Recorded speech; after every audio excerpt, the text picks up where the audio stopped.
Hello, everyone, and welcome to Prestige Encounters Q&A. You're joining us on April the 22nd on a Wednesday at 7 p.m. Eastern Time, as we're starting to do this every week.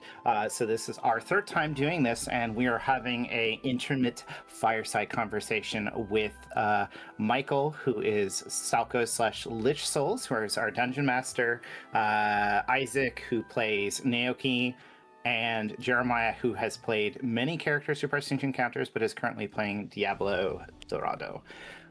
So I'm going to actually open it up with Isaac. Put you on the spot early because I waited a little bit of time last week. How you doing tonight, Isaac? Doing good. Just sipping my boba tea. Bubble tea is a good way to start this.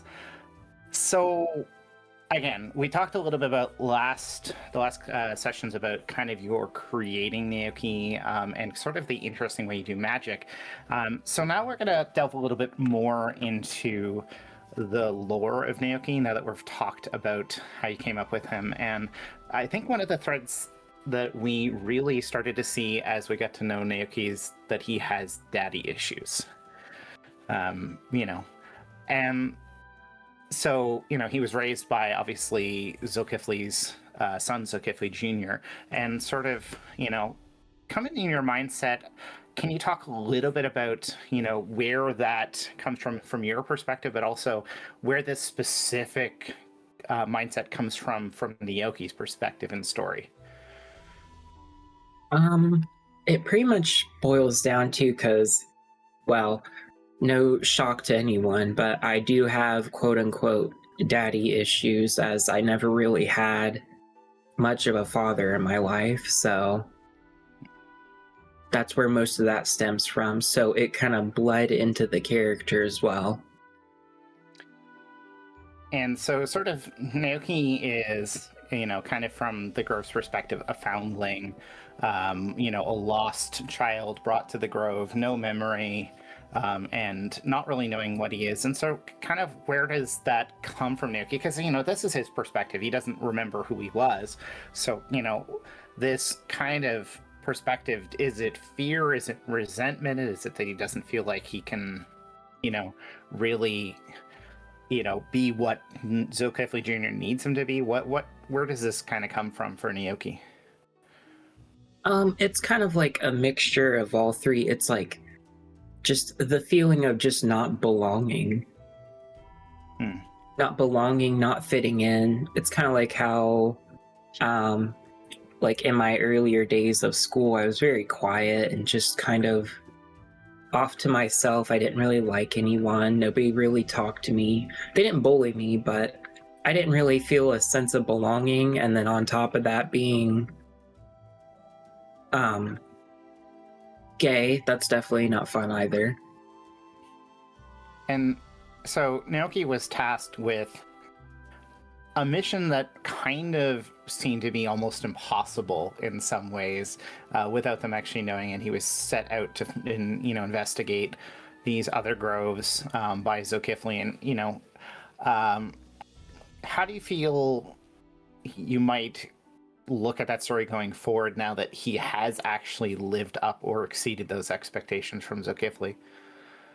I kind of want to see if Zolkifli will give him another mission now that he has sort of kind of completed it. But he's still on his pilgrimage.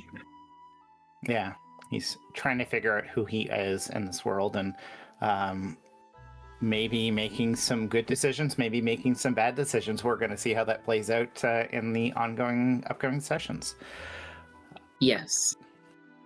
All right. I don't think I have anything else for you there. Jeremiah, hello.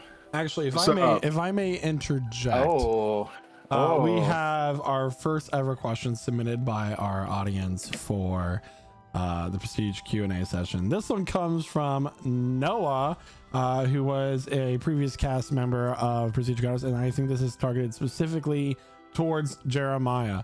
So, Jeremiah, yeah. Is it hard work being such an attractive person, or does it come naturally?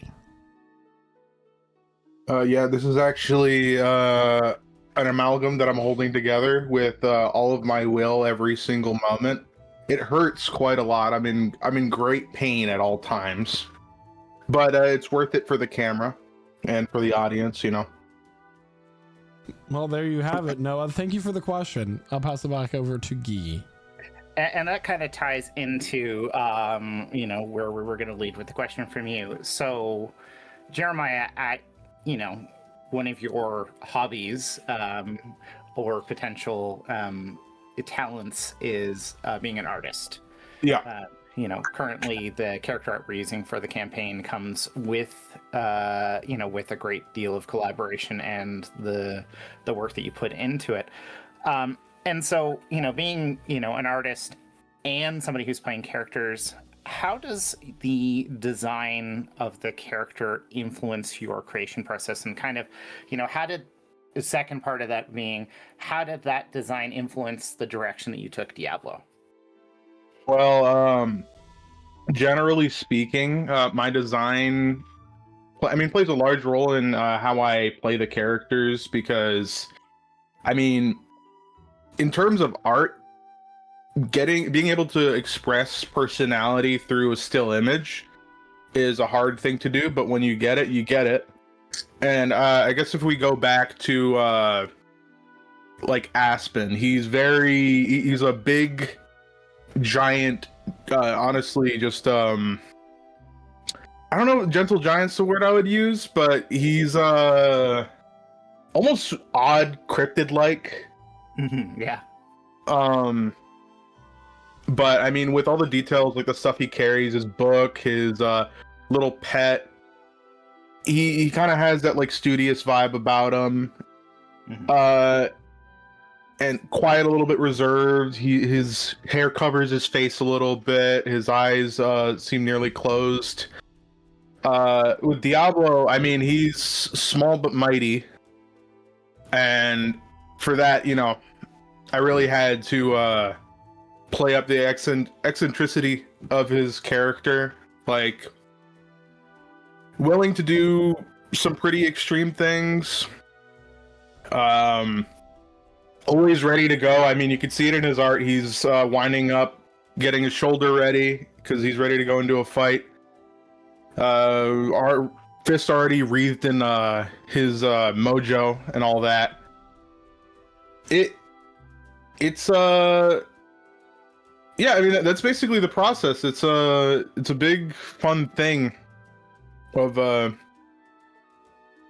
just like letting them balance each other out, because a lot of the time the art's influencing the character more than the other way around.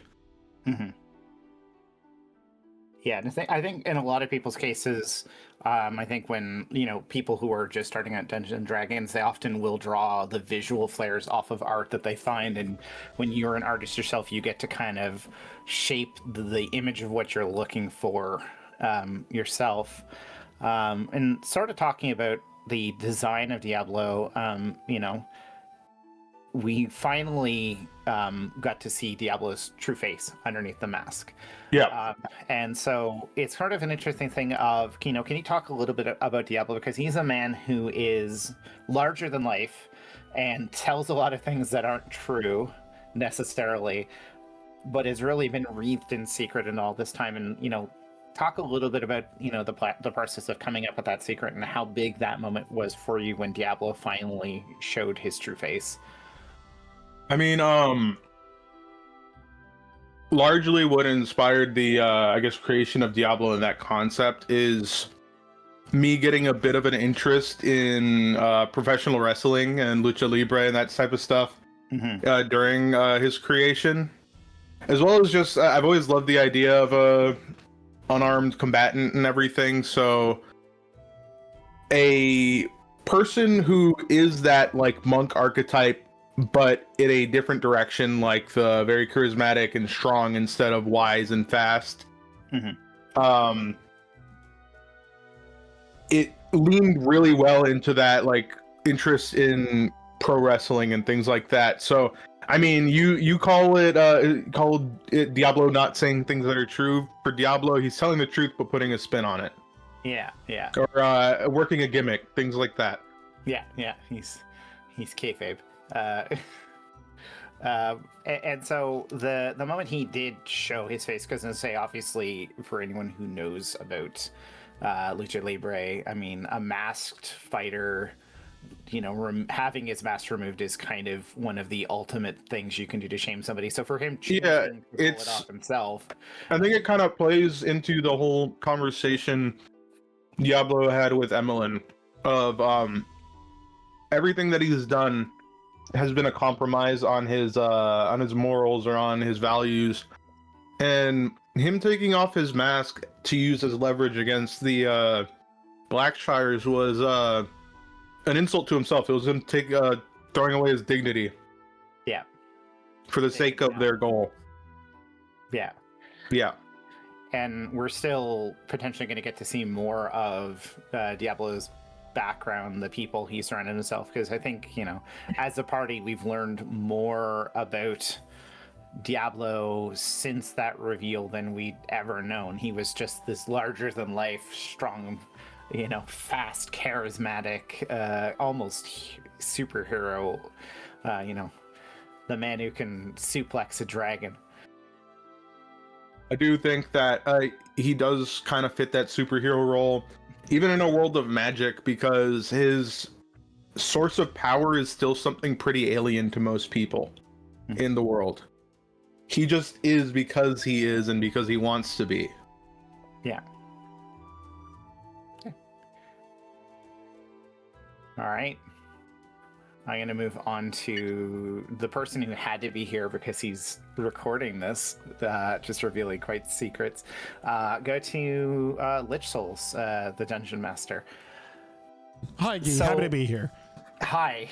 So I feel like we're hitting a pivotal moment in the campaign right now where we are starting to learn more of the final threat in the game from here.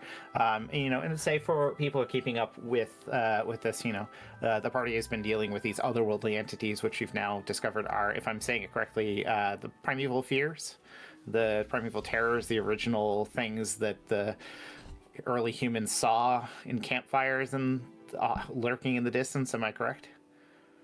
That would be the words that you know them by now. Yeah, though they've obviously evolved from here. And so I again sort of I asked you the question last week about setting up the Sangesian Empire. You know, the kind of the first question is, was this your original thought when you're going into this campaign as to the final threat? And, you know, you set up one of these entities last campaign. You know, have you been planning for this long term? Was this always your long-term goal? Well, I mean, you keep using those words, Key, a final threat. Who's to say that these are the final threat? I mean, around session 40-ish of the last campaign, I revealed Lady Wildfire, who ended up being the final fight in the campaign as Zolna, the goddess of creation, who's been corrupted during a long-term imprisonment. But, you know, the primal terrors, as you're calling them, or the primal fears, are a threat. But the threat is only growing as we continue to know so little about them and how to prevent them from coming to begin with. I mean, I suppose in the short term you have Contras, the Prince of Deception, is sort of the short-term threat, but you know, you've sort of layered a bunch of potential threats along the way. You know, even in the Sangesian Empire, this mysterious ritual that's happening that we know nothing about, that we've walked away from, you know, and sort of going into the other demon princes. So, you know, do you set up having so many villains as an opportunity for the party to fulfill those threats, or, you know, are those things that, you know, you believe are inevitable that the party will have to deal with? You know, what's your thought process on that? I mean, when it comes to real life, there's always so many evils going on out in the world, and sometimes those in power to stop those evils have to choose, you know, who to save first, right? And or either hope somebody else can get to it in time, or we can let the bystander effect take place and just let it continue to grow. So I mean, that's kind of like how I run the campaign. There's always things going on around you, and you kind of just like have just like in a you know, we've been watching a medical show, and there is like a major catastrophe happened, right? And all these people who are injured are coming into the department and need saved, and they have to figure out, who do I have to save first? Who has the least time to get saved? And then we will help them in the order based off of how we triage them, essentially. And that's really how the campaign is. You know, like, is Triaging Contras an active thought?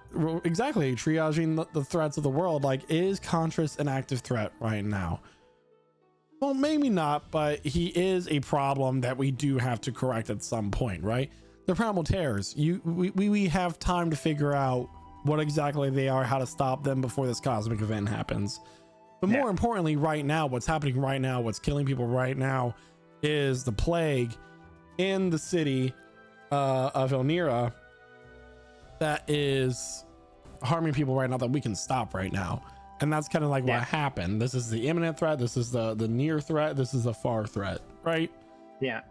And was this plague something that was ongoing, or is this something, you know, I mean, the joy of a dungeon master is you have two realms of thought as a dungeon master. You can either over prepare or and look for next week and set up a thread for people to walk into. I mean, like, when it came to Elnira and the plague, I kind of did a callback to why we started the campaign to begin with, and that was because of our own pandemic that we were experiencing at the time with COVID. And I was sitting here thinking as well, like, you know, mapping out Elnira in my head as we're planning on revisiting it and like refreshing on all the ideas I had for it. Like, this is a city described as having basically more like New York City levels of people, and it's not only New York, but it's also super close quartered and stacked on top of each other. It actually might even be bigger than New York, because I don't know how long it takes to walk from one side of New York to the next, right? This is a 2 weeks trip, and the thing is that we have all these people. You have all these people stacked on top of each other. The air quality is not really great, and a magical sickness just breaks out. And that's exactly how I described it. Like, in the low levels. And the low levels are more compact. They're the more impoverished areas. Like, the solution to when it comes to previous like experiences, either in this campaign or previous experiences, was, oh, this person is sick with a horrible disease. Let me just cast Lesser Restoration on it. Or Greater Restoration, whatever the spell is. Yeah.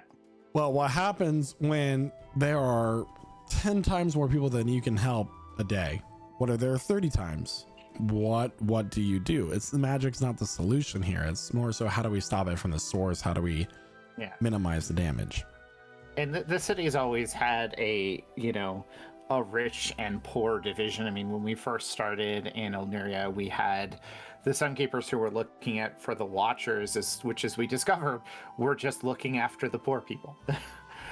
So this has always had a very strong class divide as a city, and we'll get to see. I'm assuming we might get to see a little bit more of that. Like, would your thought be that the rich probably got the treatment more so than the people in the lower levels who got quarantined and locked up?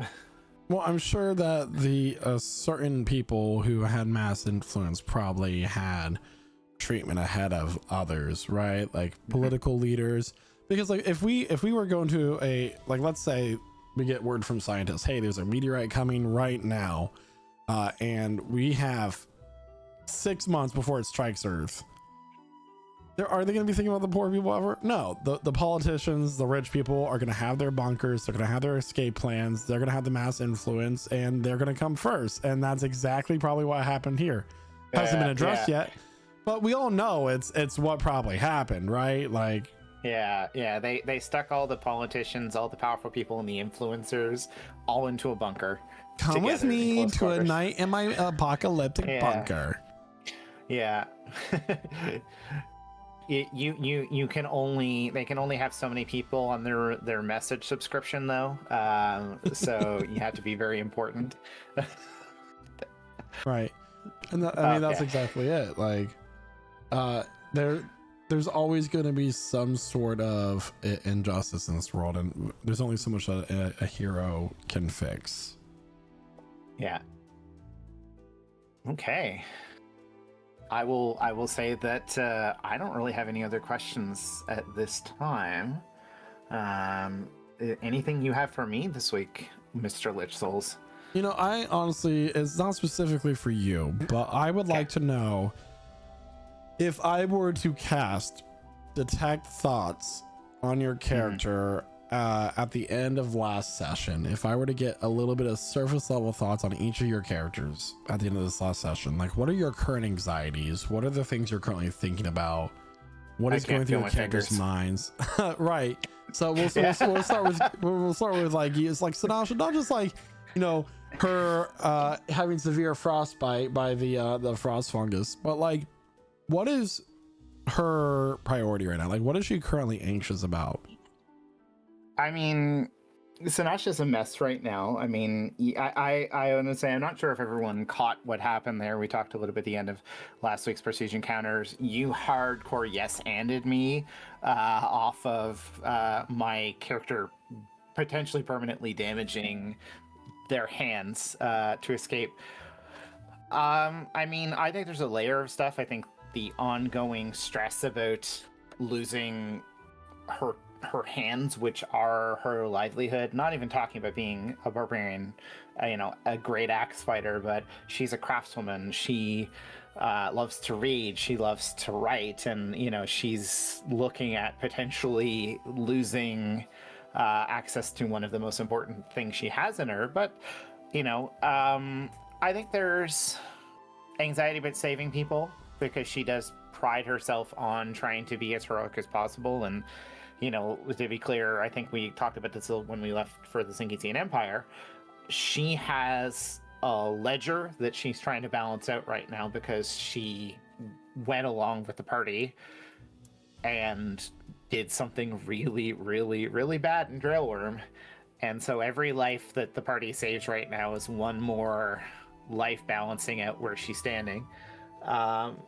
And she would support Naoki, but I think she's probably a little frustrated by what happened at the end of the last session, a little bit. Not that she would ever say it out loud, but feeling a little abandoned in the end there.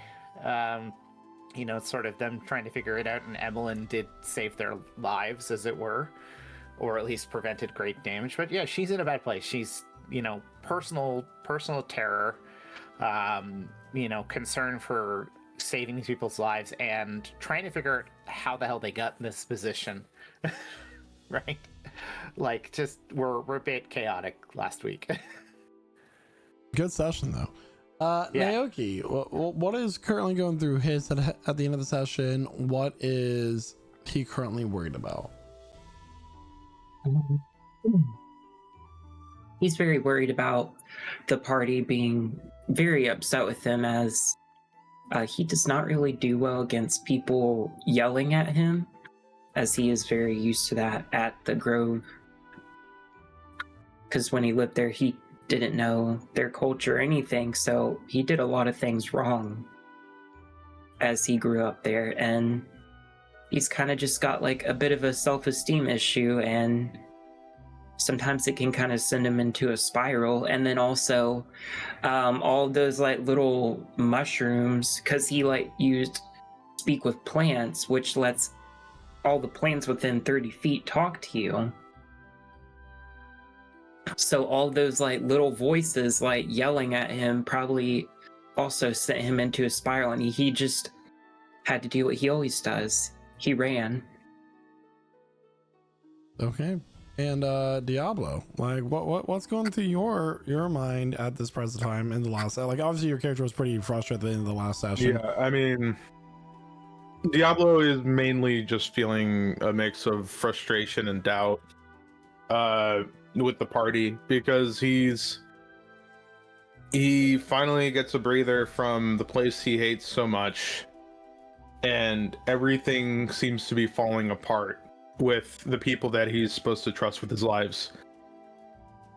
And he wants to think the best of them, but in his eyes, they, especially somebody like Emmeline, who they both shared a very important person, he's just having a hard time trusting his friends, his party. That's mainly it. He wants to help as many people as he can over here, but things keep getting compromised. Well, there you have it. The party does seem to continuously make bad decisions, which, for anyone who's played Dungeons and Dragons before, that is a ongoing thread of bad but fun decisions. Yeah, I mean, honestly, I have kind of put you all into between a rock and a hard place multiple times throughout the story, but it's a lot less interesting when everybody's on the same page, you know. So yeah. You know, we'll see how it all goes down. But everybody, that will conclude the third Q&A session of our Prestige Encounters. So that will be it. We'll be live here in about 30 minutes as we take this time to prepare ourselves for the epic adventure ahead. Keep in mind that a few announcements that we're going to make now and during the next session as well, that we're still a little bit behind on VODs and recorded sessions of Prestige Encounters, but those are being uploaded very quickly. We just released like 12 in the last couple days to get caught up. Huge shout out to both Guy and Isaac who did all of the editing and for those, so that was huge. And we will be updating the name of the Q&A sessions here within the by next session. So if you start hearing us called by another name, that is why. So until next time, we'll see you soon. Bye. Bye. Bye.